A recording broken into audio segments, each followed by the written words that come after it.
अस्सलाम वालेकुम dear students, मैं हूं आपकी टीचर डॉक्टर अनम और आज हम पढ़ेंगे डिफरेंस बिटवीन न्यूरॉन और नर्व के बारे में। न्यूरॉन्स ना सिर्फ नर्वस सिस्टम को बनाते हैं बल्कि सारे फंक्शंस भी उसके सरंजाम देते हैं। इसका मतलब है कि न्यूरॉन्स जो है वो नर्वस सिस्टम का स्ट्रक्चरल और फंक्शनल यूनिट है।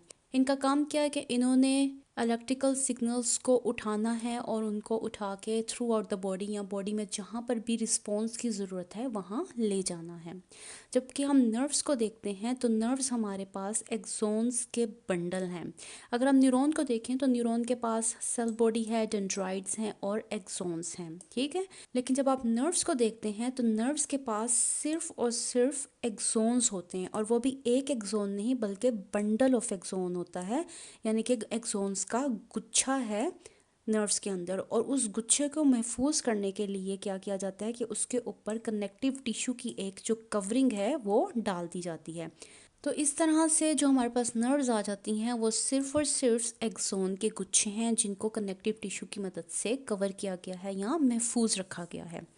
नर्व्स का काम क्या है कि इन्होंने सिग्नल्स लेने हैं सेंट्रल नर्वस सिस्टम से और डिफरेंट बॉडी पार्ट्स में भेज देना है। इसका मतलब है कि नर्व्स कहाँ से स्टार्ट होती हैं? सेंट्रल नर्वस सिस्टम से, जिसमें हमारे पास स्पाइनल कॉर्ड और ब्रेन आ जाता है। न्यूरॉन्स, जैसे कि मैंने कहा कि इनके पास सेल बॉडी है या सोमा है।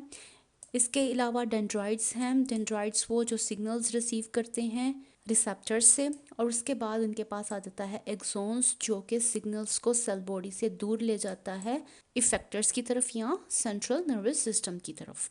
जबकि नर्व्स के केस में जैसे मैंने कहा कि ये एक्सोन्स के बंडल हैं और ये एक गुच्छे की सूरत में पाए जाते हैं।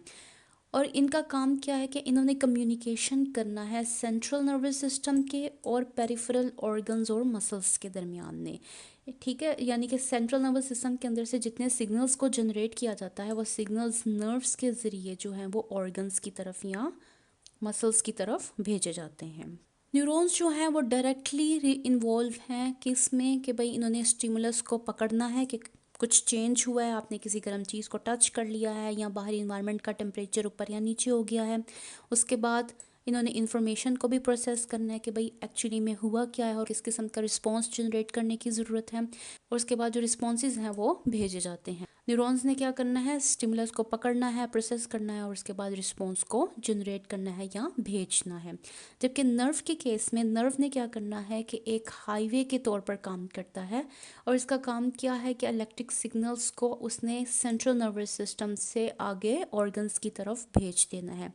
इसका काम सिर्फ और सिर्फ इंफॉर्मेशन को भेजना है, ना कि प्रोसेस करना। आप इसको इस तरह से समझ सकते हैं कि दो सिटीज़ के दरमियान में अगर एक रोड है या एक हाईवे है तो उस हाईवे ने क्या करना है कि उसने सिर्फ एक पाथवे प्रोवाइड करना है, एक रास्ता प्रोवाइड करना है उन गाड़ियों को जो एक सिटी से दूसरी सिटी की तरफ जा रही है। उसका ये काम नहीं है कि भाई आप किस सिटी से किस सिटी की तरफ जा रहे हो, उसने सिर्फ और सिर्फ रास्ता देना है। चाहे आप इधर से इधर चले जाओ, ठीक है, या चाहे आप एक सिटी से दूसरी सिटी में चले जाओ।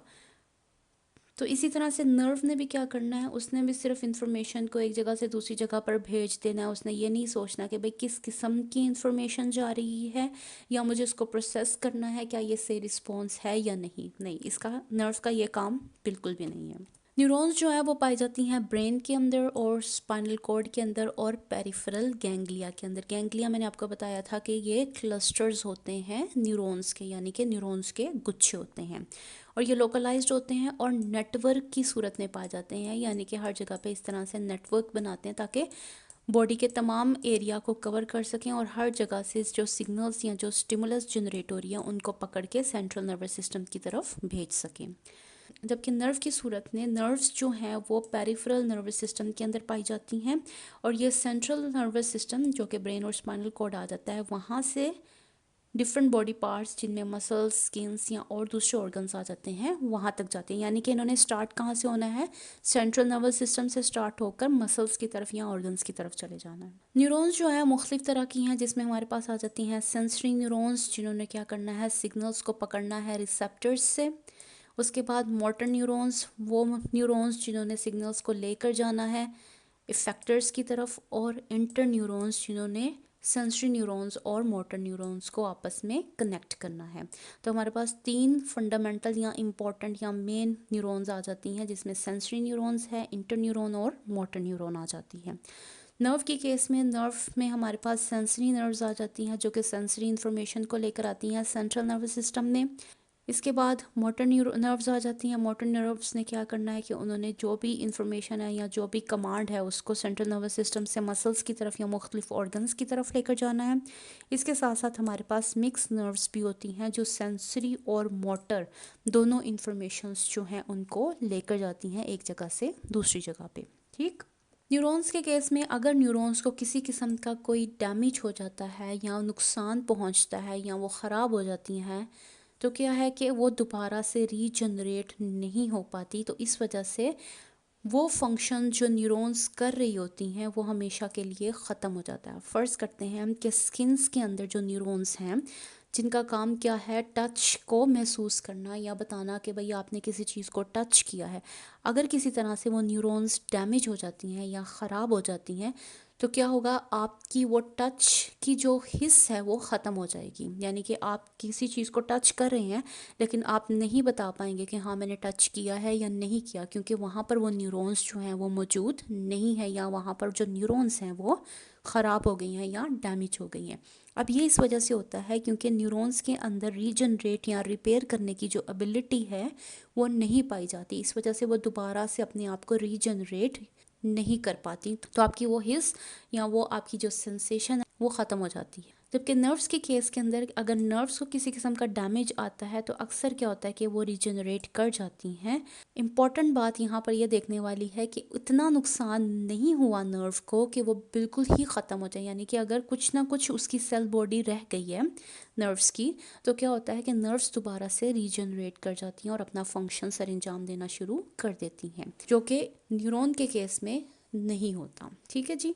तो ये था हमारा आज का लेसन, डिफरेंस बिटवीन न्यूरॉन और नर्व के ऊपर। अगर इससे रिलेटेड आपके पास कोई क्वेश्चन है और या आपको कोई बात समझ में नहीं आई या तो आप मुझसे पूछ सकते हैं कमेंट सेक्शन में।